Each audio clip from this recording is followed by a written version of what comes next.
Et j'étais très très ému. J'arrivais plus à parler. Hmm. Tellement j'étais ému de visiter son pays. J'étais encore vivant Bravo, après 25 ans. bravo. 25 ans. Mais bon, il faut dépasser ça Hmm. et penser maintenant à l'avenir. Comment reconstruire cette Tunisie sur des bases nouvelles. D'accord. Parce que notre objectif maintenant, c'est essayer de construire une démocratie. Une démocratie, c'est-à-dire un État démocratique. Pour que plus personne ne puisse plus devenir demain un dictateur. Exactement. Il faut qu'il y ait des élections libres, des élections propres. Il faut que tous ceux qui veulent se présenter aux élections le fassent. Il faut que les partis politiques fonctionnent normalement, qu'ils aient l'autorisation de fonctionner. Pas à la lumière des fantasmes de M. Ben Ali. Il donne à quelqu'un une autorisation, à l'autre ne donne pas l'autorisation. Il faut absolument qu'il y ait un jeu institutionnel, qu'il y ait un parlement qui fonctionne, qui contrôle le gouvernement.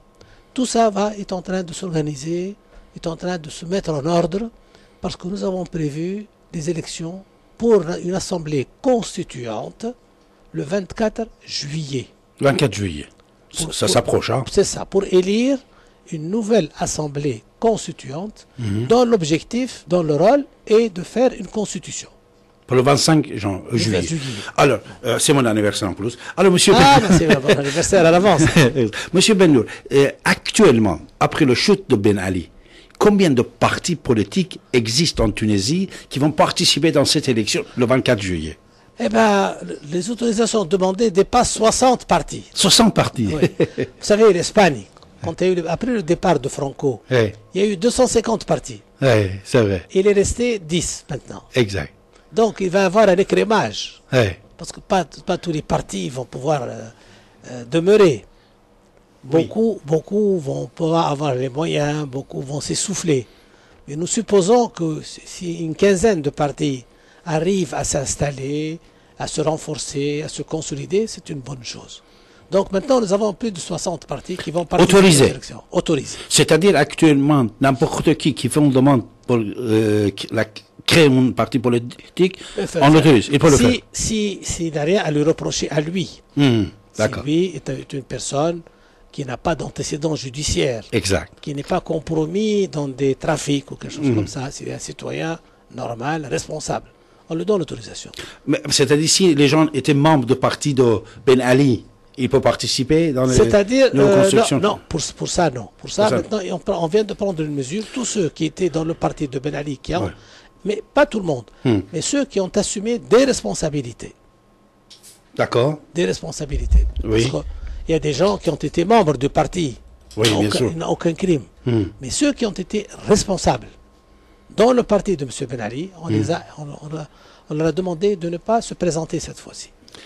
Alors, 24 juillet, c'est-à-dire c'est les membres du Parlement constitutionnel qui va être élu. Voilà, ce sont les députés membres de la constituante. Combien de personnes? Il va y avoir peut-être 200 à peu près. 200 députés peut-être. Oui. Seulement 200. Oui, nous sommes 10 millions d'habitants. Ah, 10 millions Ah oui, c'est vrai. Oui, c'est vrai. nous ne sommes pas comme la France. Oui, oui. La France, 60 millions. Oui, c'est vrai. Ils ont 500 et quelques. Oui. Nous ne sommes que 200, que 10. Alors, M. Bennour, qu'est-ce qu'il va faire? C'est-à-dire, qu'est-ce que vous avez fait pendant votre séjour en Tunisie? Est-ce que vous pensez, vous imaginez de revenir dans le scène politique tunisien? C'est-à-dire que maintenant, je suis rentré en France pour préparer mon retour. C'est-à-dire qu'après 25 ans d'exil, j'ai des problèmes pas réglés. De séjour, tout ça. Une fois, je règle mes problèmes. Je vais inscrire ma fille au lycée à Tunis. Nous avons un lycée français. Ah, d'accord. Elle va être inscrite à Tunis. D'accord. Une fois installée en Tunisie, après les élections, chaque chose viendra en son temps. S'il y a une possibilité pour que je puisse jouer un rôle, je suis prêt.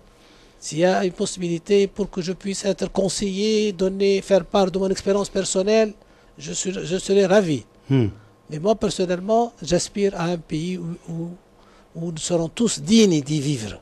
Voilà. Malheureusement, les aspects négatifs actuels. Actuellement, on confond démocratie et anarchie. On confond liberté et anarchie. On confond ça. La situation n'est pas encore stabilisée. Il y a un peu de désordre. Il y a des revendications salariales qui dépassent de loin les possibilités du pays et les possibilités des entreprises. Les SMIC, c'est combien actuellement, M. Bennour? Les SMIC, c'est aux environs disons à peu près 150 euros Par mois? par mois, oui. Mais par rapport au coût de la vie à Tunis, c'est raisonnable. Et les gens, ils arrivent à vivre... Difficilement, ceux qui ont la SMIC. Mais en général, celui qui a le SMIC, et lui, il travaille, sa femme travaille, sa fille travaille, son fils travaille. Donc, ils arrivent au niveau de la famille à ramasser un salaire décent. C'est vrai que ce n'est pas suffisant, qu'il faut l'augmenter. Mais la conjoncture actuelle, après la révolution, tout s'est arrêté. Il n'y a pas de tourisme. Les entreprises étrangères sont en train de revenir. C'est vrai, le tourisme, c'est très important. Tourisme très important. Oui. Nous avons, avec le tourisme, nous avons 500 000 personnes qui travaillent dans le tourisme. Le tourisme amène des devises à peu près de 7 à 8 milliards de dollars par an à la Tunisie. Donc il faut au plus vite que le tourisme reprenne. Malheureusement, l'ambiance actuelle à Tunis, les problèmes qu'il y a, n'encouragent pas les tours opérateurs à envoyer leurs clients en Tunisie encore. C'est dangereux. Ils pensent que c'est dangereux. C'est encore, la situation n'est pas stabilisée. C'est ça le problème. C'est pour cela que nous avons lancé, moi-même j'ai parlé à la télévision à Tunis, on lance un appel aux Tunisiens pour qu'ils soient responsables. Parce que si nous voulons que ce pays avance, il ne peut avancer que par le travail. Exact. Et par l'ordre et la discipline. L'anarchie ne mène à rien. C'est vrai. Nous mènera à avoir un pays comme la Somalie. C'est vrai. C'est pas? Voilà, la Somalie, ça fait 30 ans ou 25 ans que Saïd Barre a quitté le pouvoir et la Somalie maintenant est dans le désordre le plus total. Il n'y a plus d'État. C'est vrai. Il y a des bandes de mafia, des chefs de bande qui organisent le pays, c'est tout. Donc, nous sommes à la croisée des chemins. La situation n'est pas encore bien stabilisée et nos amis sont inquiets. En France, on est inquiets, les responsables. Même nous, Tunisiens, nous sommes inquiets entre nous. Donc aujourd'hui même, le gouvernement, il y a eu des manifestations qui ont mal fonctionné. On a ramené aujourd'hui le couvre-feu. Aujourd'hui même? Ce soir, oui. C'est dangereux. Dans la région de Tunis et banlieue. Donc, ça montre que la situation méritait quand même d'être prise en main par l'armée et par la police. Donc la situation est assez inquiétante. Mais j'espère et je souhaite que très bientôt, la situation du pays s'améliore et que la Tunisie se remette au travail. Voilà. J'espère que la Tunisie se remette au travail. Ce qui complique un peu la situation en Tunisie, c'est le problème libyen. Ah oui, il y a des réfugiés qui entrent. Oh, beaucoup. Et maintenant, à la frontière, les rebelles, enfin les résistants, qui sont contre Kadhafi, ils ont pris un poste ou deux postes de frontaliers. Ah bon? Alors l'armée les pourchasse, elles envoient des obus. Elles bombardent le territoire tunisien. On m'a dit aujourd'hui, hier, l'armée libyenne bombarde le territoire tunisien. Donc ça nous complique avec les réfugiés qui... Il peut bombarder... Il n'a pas le droit de le faire. Non, la Libye, malgré tout l'embargo... Est-ce qu'il peut bombarder, lui?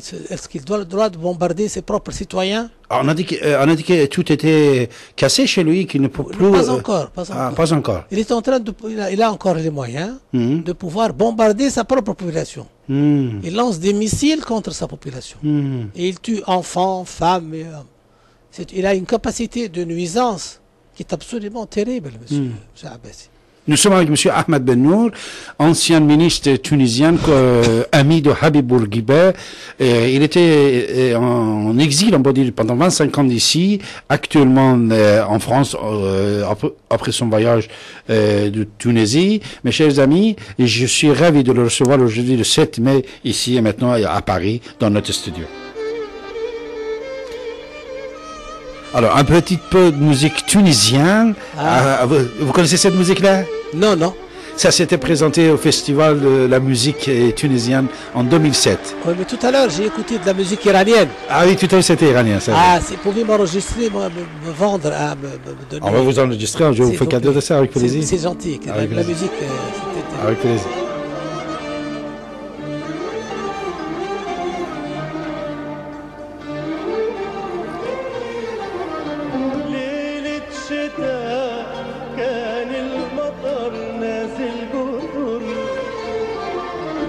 ليلة شتاء كان المطر نازل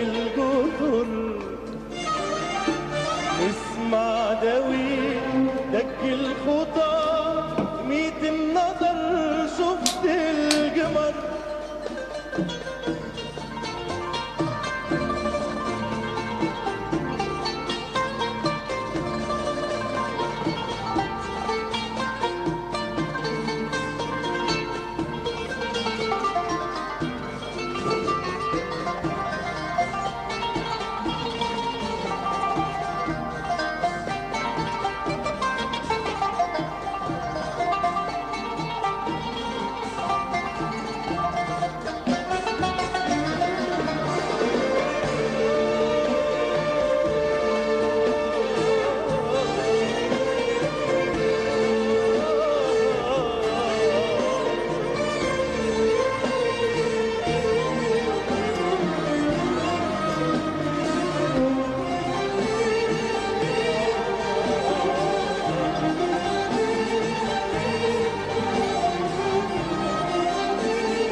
مشي الحفا لعيني لفا يمشي على مشاط القدم مشي الخفا بهرن الصفا كثر الحياة ناري حشم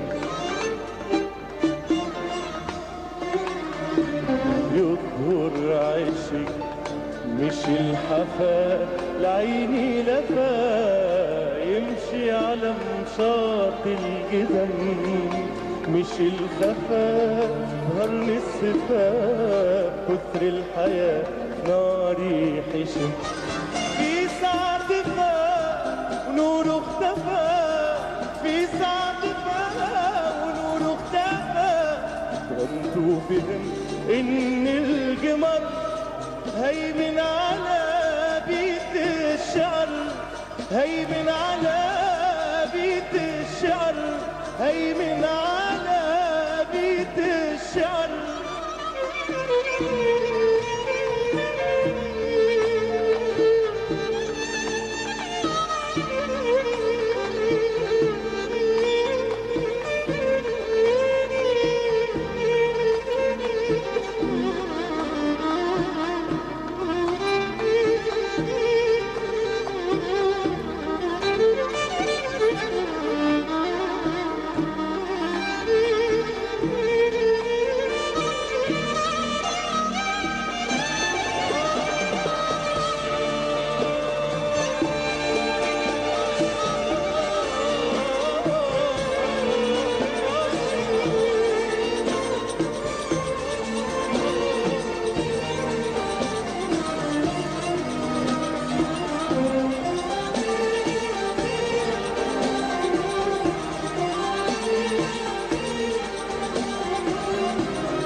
مرحب هلا ضيف الغلا نورك وصل قبل الرجل وحش انجلى حاد البلا وقلبي امتلى حب وامل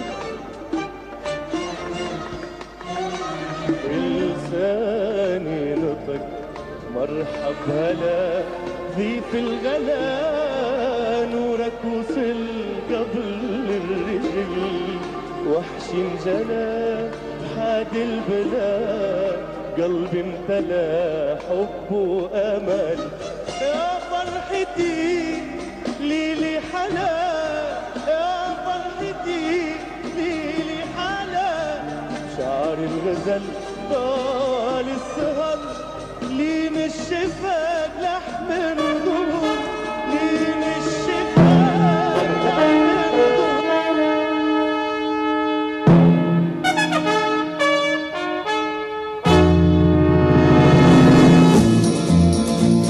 Vous êtes à l'écoute de la radio Ici et Maintenant sur 95.2 FM et sur l'internet icietmaintenant.com. Grâce à l'internet, vous pouvez nous recevoir partout dans le monde par la radio et la télévision. David Abbassi, écrivain, historien, est avec vous tous les mardis de 14h à 16h et tous les derniers samedis de chaque mois de 23h à 6h du matin.